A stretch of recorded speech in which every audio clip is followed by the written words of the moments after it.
2024 के चुनाव चल रहे हैं, आप किस पार्टी को सपोर्ट करने जा रहे हैं? अस्सलाम वालेकुम वरहमतुल्लाह। मैं किस पार्टी को समर्थन करने जा रहा हूँ भाई, फिलहाल तो मैं खामोश ही बैठा हूँ यहाँ पे, देख रहा हूँ माहौल क्या चल रहा है। लेकिन यहाँ पे मुमरा कौसा में आम लोगों की जो राय बन रही है और जो राय चल रही है कि वो इंडिया अलायंस की तरफ बहुत से लोगों का झुकाव है। लेकिन जो कैंडिडेट अगर मुमरा कौसा में जो अभी लड़ रही है वैशाली दरे, वो मुझे ऐसा लग रहा नहीं कि वो इतनी स्ट्रॉन्ग कैंडिडेट है जो कॉन्टेस्ट कर रही इलेक्शन। आपको ऐसा लग रहा है कि इलेक्शन एक तरफा जा रहा है। आपको ऐसा क्यों लगता है? अरे इलेक्शन हमने 2000 क्या बोलते हैं 7 में भी लड़े हैं, 2012 में लड़े, 2000 क्या बोलते हैं 17 में लड़े, उसके बाद में एमएलएस के इलेक्शन 9 में लड़े, 14 में लड़े, उसके बाद में क्या बोले 19 में लड़े। तो इलेक्शन का माहौल कैसा बना हुआ होता है, वो माहौल आज मुमरा में नजर आ रहा है क्या, बताइए ना मुझे। इसका मतलब आप इलेक्शन को समर्थन नहीं कर रहे? नहीं नहीं, समर्थन करेंगे नहीं करेंगे ऐसी बात नहीं है। जो माहौल चल रहा है और पब्लिक समझदार है, मेरे बोलने से क्या होता है, पब्लिक खुद ये जानती है कि मुझे वोट किसको देना और किसको नहीं देना है।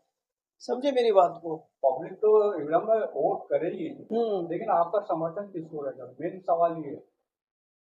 मेन समय तो पहले ही बोला ना, देखो जो हमारे लोग यहाँ पे मुमरा कौसा में करने वाले हमारे मुस्लिम भाई, हम उसकी तरफ ही जाने वाले। सौ में की सीधी बात है।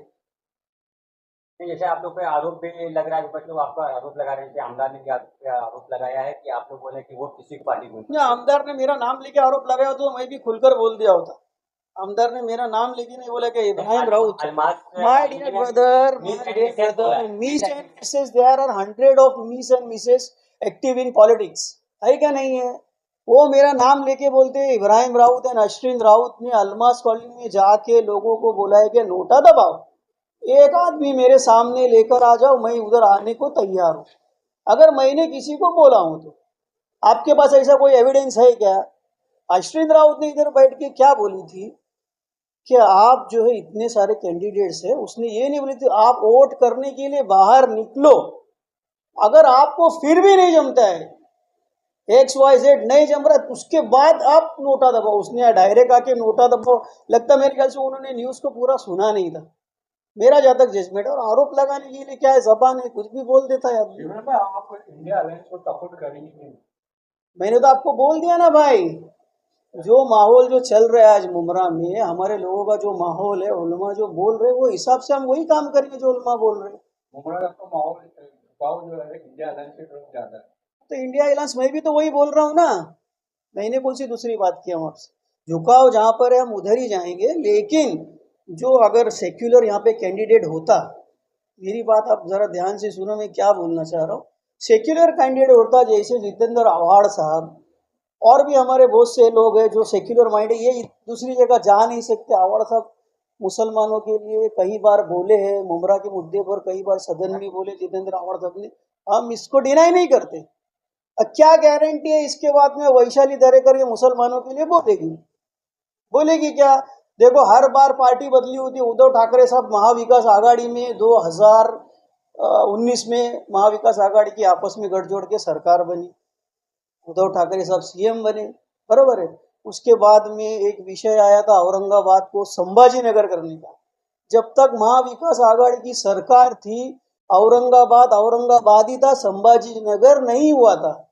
जैसे इनकी बॉडी डिसॉल्व हो गई, खत्म हो गई औरंगाबाद, उद्धव ठाकरे साहब ने क्या किया, संभाजी नगर कर दिया। या आप इसके गवाह है कि नहीं है, संभाजी नगर उसको कर दिया। दूसरी बात, अभी कुछ दिन पहले उद्धव ठाकरे साहब का एक स्टेटमेंट आया, मैंने TV9 पे बात को देखा था कि माजी मुख्यमंत्री, हमारे माजी मुख्यमंत्री डेप्यूटी सीएम देवेंद्र फडणवीस साहब, उन्होंने कहा था कि मेरे बेटे को सीएम बनाएंगे 2019 में और मैं दिल्ली चले जाऊंगा। इसका मतलब वो दिल्ली उनको सीएम बनाते तो महाविकास आघाड़ी बनती नहीं थी। नहीं मतलब सीएम बने इसलिए महाविकास आघाड़ी बनी क्या। अभी भी बीच में औरंगाबाद में सभा हुई, उसमें भी बोलते कि संभाजीनगर मेरे बाला साहब ठाकरे का वो था, इसको हमने पूरा किया।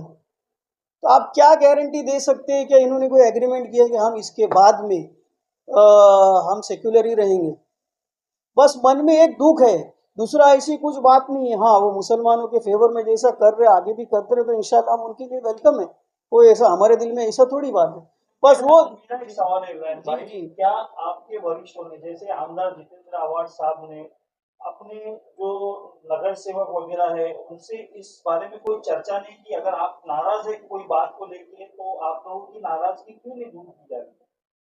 भाई सबकी अपनी अपनी राय। मैं तो भाई छोटा सा नेता हूँ, अवार्ड साहब स्टेट लेवल के नेता है, भविष्य में हो सकता है वो देश के भी नेता बने।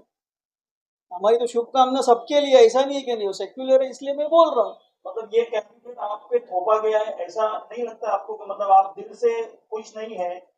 अरे दिल से कौन सा मुसलमान खुश होगा, मेरे को ये बताओ। उद्धव बाला साहब ठाकरे की शिवसेना ही है और एकनाथ शिंदे साहब की भी शिवसेना है, दोनों के नाम शिवसेना है। उद्धव बाला साहब ठाकरे बोलते हैं अभी हम इसको संभाजीनगर कर दिया, अभी वो बोलते हैं श्रीकांत शिंदे के वालिद साहब बोलते हैं, सीएम साहब बोलते हैं हम हाजी मलंग को मलंगगढ़ बना देंगे। ये बात तो सबके सामने है, कोई ये मेरी बात थोड़ी है, जो हम सुन रहे जो देख रहे वही हम बोल रहे। 20 तारीख को कल्याण लोकसभा के इलेक्शन है, तो आप कलवा मुंगा की जनता से क्या अपील करेंगे? देखो जनता खूब समझदार है, मेरे बोलने से कुछ होने वाला नहीं है। 100 लोग 50 लोग एक अब वो सब ने अपना अपना जहन बनाया हुआ है कि मुझे किसको वोट देना है। लेकिन जो माहौल चल रहा है, हमारे सब लोग बोल रहे हैं कि हमको मशाल को वोट देना है, इंडिया अलायंस को वोट देना है, तो हमारी भी वही राय है। वो अब जबरदस्ती का आरोप लगा रहे अश्विन पे, तो उस पर मैं क्या कर सकता हूँ। आरोप तो लगते हैं। आरोप तो लगते रहते हैं ना, आरोप लगेंगे तो ही तो मजा आता है ना काम करने को। अभी और क्या बोलूँ।